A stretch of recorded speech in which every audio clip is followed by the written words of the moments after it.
Good morning my dear students, how are you all. कैसे हो आप सब। लास्ट क्लास में हमने हिंदी ग्रामर पढ़ा था। हिंदी ग्रामर का चैप्टर 4 संज्ञा कंप्लीट की थी। आप सबको कोई प्रॉब्लम नहीं है ना ग्रामर में। अब आज हमको हिंदी लिटरेचर करना है। हिंदी लिटरेचर का अभी तक हमने चैप्टर 1, 2, 3, 4 पूरा कंप्लीट कर लिया है। आई होप आप सबका भी कंप्लीट हो गया होगा, किसी को कोई प्रॉब्लम नहीं होगी। अब हम आज चैप्टर 5 करेंगे। चैप्टर 5 में लिखा हुआ है किले का गुप्त द्वार। ये एक बहुत अच्छी स्टोरी है। अभी मैं आपको ये स्टोरी समझा रही हूँ। आप ये सोचो कि मैम आपको एक छोटी सी स्टोरी सुना रही हैं। ध्यान से सुनिएगा, बहुत ही इंटरेस्टिंग स्टोरी है। स्टोरी सुनने के बाद आपको पूरा चैप्टर बहुत अच्छे से रीड करना है, ठीक है। रीड करके देखेंगे, इसके बाद हम नेक्स्ट क्लास में इसके क्वेश्चन आंसर्स करेंगे। इसमें एक बच्चा और एक माँ की कहानी है। बच्चा क्या करता है, बच्चे का नाम है इसमें बालू। आप देखोगे सबसे ऊपर लिखा है ना, ये बालू। बालू एक बच्चे का नाम है। बालू ने ज़मीन पर चटाई बिछाई, फिर उसने गिलास में पानी भरकर सामने रखा, खाना खाने के लिए बैठ गया।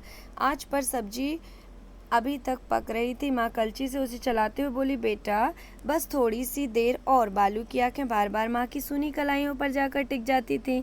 माँ ने अपनी आखिरी चूड़ी बेचकर उसके लिए ये कपड़े दीपावली पर सिलवाए थे। वह अपने लिए कुछ भी नहीं लाई थी। माँ ने उसके सामने रोटी सब्जी रख कर कहा, खाओ।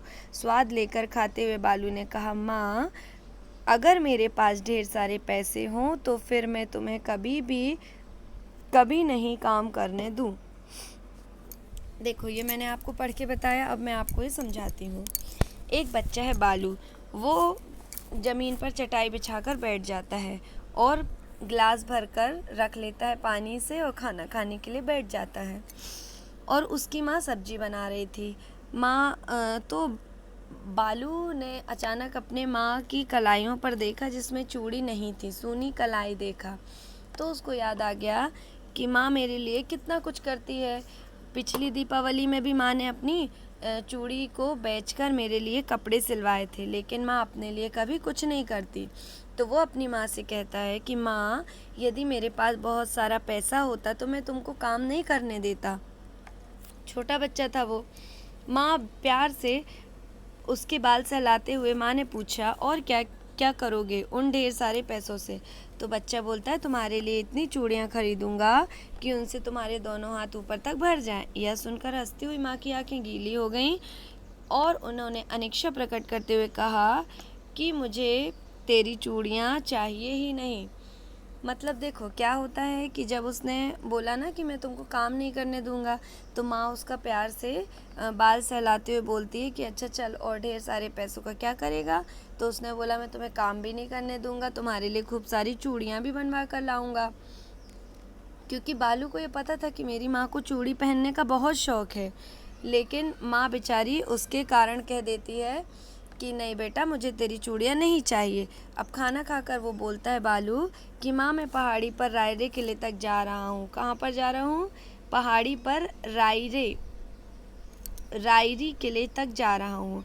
माँ ने आश्चर्य से पूछा कि उन्होंने सुना था कि शिवाजी अपने परिवार के साथ उस किले में शीघ्र आ रहे हैं। तो माँ ने बोला कि तुम वहाँ क्यों जाओगे? तो बेटे ने बोला कि माँ मैं वहाँ से अभी आता हूँ। माँ बहुत सोच में पड़ गई कि अरे ये उस पहाड़ी पर क्यों जा रहा है, वहाँ पे तो बहुत सारे पहरेदार होते हैं, चौकीदार होते हैं, वो बालू को रोक लेंगे। तो माँ का विस्मय और बढ़ जाता है। विस्मय मीन्स आश्चर्य। एक और प्रश्न माँ के दिमाग में आता है कि ये जो किला है तो वो तो पर्वत की सबसे ऊंची चोटी पर बना हुआ है। कितनी ऊंचाई पर है वह किला, इतना कठिन है, पहाड़ी भी खड़ी है, वहाँ पर चढ़ना कितनी परेशानी होती है। लेकिन बालू ने कहा, माँ तू चिंता मत कर। माँ पूछी बैठी कि तू उतनी ऊंची चढ़ाई पर कैसे चढ़ जाएगा बेटा। तो बेटे ने बोला कि माँ ये भेद की बात है। भेद की बात है मतलब एक रहस्य है। तो माँ से मुस्कुराकर बालू ने ये कह दिया कि माँ ये एक रहस्य की बात है। देखो ये बैठी उनकी माँ, ये खाना परोस रही है, और ये जो बैठा है ये बालू है, बच्चा है ये। ठीक है, अब आगे क्या होता है, वो बच्चा जो है वो बहुत छोटा है और वो इस चैप्टर का नाम किले का गुप्त द्वार क्यों रखा? क्योंकि इस चैप्टर में पूरी कहानी ही एक गुप्त द्वार के ऊपर है। एक जो महाराज हैं शिवाजी महाराज, वो अपने परिवार के साथ अपनी एक जो जहाँ पर रहते हैं किले में रहते हैं, तो उन्होंने क्या किया था, उस पर शत्रुओं का आक्रमण भी होता रहता है, तो उन्होंने अपना किला इतने अच्छे से बनवाया था और वहाँ पर बहुत सारे लोग उनकी सिक्योरिटी के लिए रहते थे, चौकीदार रहते थे। तो बालू को एक वहाँ का ऐसा गुप्त मार्ग पता था, गुप्त मार्ग मतलब एक ऐसा रास्ता पता था जहाँ से उस किले के अंदर चले जा सकते हैं और वहाँ से बाहर भी आ सकते हैं। और इस गुप्त मार्ग के बारे में और किसी को भी नहीं पता था। गुप्त मार्ग से किले में चुपचाप घुसकर बालू अंदर चला जाता था और अंदर जाकर उसने देखा कि ये किला तो कितना बदल गया है, नए, और उसे लगता था कि जैसे मैं नए संसार में आ गया हूँ। किला बहुत अच्छी तरीके से सजा था। फिर वो किले से घुसकर बालू चुपचाप गुप्त द्वार से बाहर निकला और बाजार की तरफ चल दिया। बाजार में निकलते हुए बालू के कानों में एक भनक पड़ी। बालू ने सुना, उस खबर को सुनकर बालू चौंक गया। दो दुकानदार आपस में बातें कर रहे थे कि बस अब तो किले में शिवाजी अपने परिवार सहित आने वाले हैं। पहले शिवाजी उस किले में रहते नहीं थे, अब वो परिवार के साथ पूरा उस किले में आने वाले थे। तो उन्होंने सुना कि यहाँ पर पूरी नाकाबंदी हो गई है। ये देखो लिखा ना, नाकाबंदी मतलब चारों तरफ से बहुत ज़्यादा सिक्योरिटी हो गई है। शिवाजी फिर भी शिवाजी को पता नहीं क्यों डर होता था, वो नाकाबंदी से संतुष्ट नहीं थे। उनको शंका होती थी कि कहीं ना कहीं कोई ऐसा गुप्त रास्ता ना हो जहाँ से शत्रु सेना प्रवेश कर जाए और इन लोगों को कोई परेशानी हो जाए। तो बालू सांस रोके वहीं पर खड़ा ये सब सुनता रहा। मतलब बालू को लग रहा था कि अरे हाँ, यहाँ का तो एक गुप्त रास्ता है और उसके बारे में मुझे पता है। लेकिन बालू ने अभी किसी से भी कुछ नहीं कहा और बालू ने ये सब बातें अपनी माँ को भी बताई घर आकर। तो बोला कि बालू की माँ ने उससे बोला कि तुमने सुना नहीं, मुख्य द्वार के अतिरिक्त किसी अन्य मार्ग से किले में आकर दिखाने वाले के लिए बहुत बड़े पुरस्कार की घोषणा करवाई है शिवाजी ने।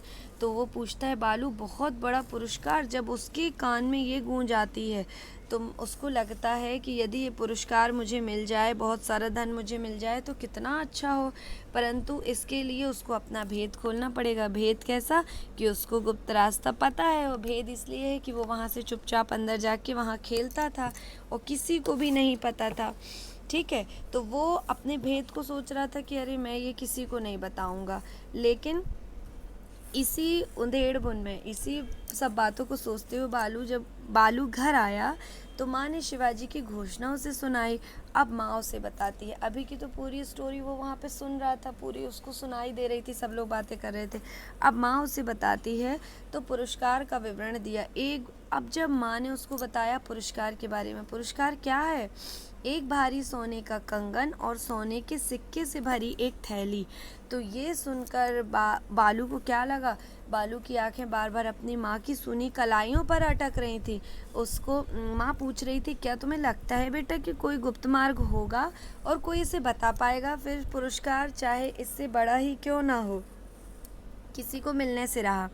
तो बालू अपने मन में पुरस्कार पाने का निश्चय कर चुका था, क्योंकि बालू को अपनी माँ की सुनी कलाइयाँ देखकर अच्छा नहीं लगता था। उसे लगता था कि माँ के लिए चूड़ी कंगन मैं ला सकता हूँ। शाम को उसने क्या किया? उसने एक बड़ा रंगीन ध्वज बनाया और अगले ही दिन भोर होते मतलब सुबह होते ही वो ध्वज को लेकर शिवाजी के पास चला गया, शिवाजी के दरबार में गया। भोर होते हुए मतलब सुबह होते हुए। अब उसने जब वहाँ पर पहुँचा तो जिस मार्ग का पता सैकड़ों मराठे सिपाही कोना कोना चप्पा छान कर भी नहीं लगा पाते थे, उस गुप्त मार्ग का भेद मतलब रहस्य ये बालक बताने आया था। अब शिवाजी से जब ये बता रहा था तो शिवाजी को विश्वास नहीं हो रहा था। फिर भी बालक निराश ना हो यह सोचकर शिवाजी ने उसे प्रमाण प्रस्तुत करने को कहा। प्रमाण प्रस्तुत मतलब शिवाजी ने कहा कि तुम मुझे सबूत दिखाओ, मैं कैसे मान लूँ? प्रमाण सुनते ही जैसे ही बालू ने सुना कि इनको प्रमाण चाहिए, सबूत चाहिए, तो वो अपना ध्वज लेकर भागा, क्योंकि उसको तो पता था, वो तो वहाँ जाता था, आसानी से चला जाता था। अब वो ये ध्वज लेकर दौड़कर भागा, पेड़ों की ओट में लुप्त हो गया। मतलब वहाँ से जाते हुए देखा तो पेड़ थे वहाँ पे वो लुप्त हो गया। अब सब लोग सोचने लगे शिवाजी के पूछने पर कि यह बालक कौन है, तो सभा के लोगों ने बताया कि श्रीमंत या बालक अपनी माँ के साथ यहाँ नीचे के गांव में ही रहता है। इसके बाद शिवाजी अपने राज्य की बातों में खो गए। सबको लग रहा था अरे ये तो ऐसा ही है, कुछ भी बोल के चला गया। किसी को बालू का ध्यान भी नहीं था। एकाएक सभी का ध्यान भंग हुआ। एक मंत्री के मुख से निकली चीख से असंभव। एक मंत्री ने उसको देख लिया होगा और देख के बोला असंभव, मतलब असंभव मीन्स अरे ये तो हो ही नहीं सकता। तभी शिवाजी और सभी सभापति विस्मित हो गए। विस्मित मीन्स आश्चर्य से चकित हो गए। आश्चर्य होने लगा उनको कि किले की चोटी पर बालू का ध्वज फहर रहा था। ध्वज बालू के हाथ में था और वह गर्व से उसे हिला हिलाकर ध्वजारोहण कर रहा था। फिर क्या हुआ, मतलब उस किले का रहस्य सभी को पता चल गया। अब बालू को बुलाकर शिवजी ने स्वयं अपने हाथों से उसे घोषित पुरस्कार दिया। घोषित पुरस्कार मीन्स उन्होंने जो घोषणा कर दी थी कि मैं ये पुरस्कार दूंगा, उन्होंने शिवाजी ने उसे बुलाकर अपने हाथों से पुरस्कार दिया। शाम को जब बालू ने सोने के सिक्कों का थैला माँ को दिया और सोने का कंगन उनकी कलाइयों में पहनाया, तब वे गदगद हो गई मतलब बहुत खुश हो गई। माँ का खिला हुआ चेहरा देखकर बालू को लगा कि इस खुशी के आगे उसका भेद तो कुछ भी नहीं था। मतलब उसको ये एहसास हुआ कि वाह मेरी माँ कितनी खुश हुई। उसका भेद मतलब रहस्य खुल गया तो खुल गया, कोई बात नहीं, क्योंकि उसके रहस्य के आगे उसका रहस्य फीका पड़ गया माँ की खुशी के आगे। ठीक है, तो वो बहुत खुश हुआ और उसकी माँ भी बहुत खुश हुई। आप सबको ये चैप्टर बहुत अच्छे से समझ में आ गया होगा। बहुत अच्छा चैप्टर है ना। एक बार आप सभी को बहुत ध्यान से चैप्टर की रीडिंग करना है। ज़ोर ज़ोर से सही उच्चारण करते हुए आप चैप्टर रीड करोगे। इसके बाद ध्यान से देखिए, आपकी बुक में ये जो नीचे दिया रहता है ना कि शब्दों, मुहावरों, टिप्पणियों के अर्थ, तो ये शब्दार्थ आपको याद करके अपनी हिंदी लिटरेचर की फेयर कॉपी में नोट करना है। सभी को ये बहुत अच्छे से याद हो जाना चाहिए। ओके, नेक्स्ट क्लास में हम इसकी एक्सरसाइज क्वेश्चन आंसर कंप्लीट करेंगे। किसी को कोई प्रॉब्लम हो तो मुझसे क्लासरूम ऐप में कमेंट करके पूछिए। Okay, thank you.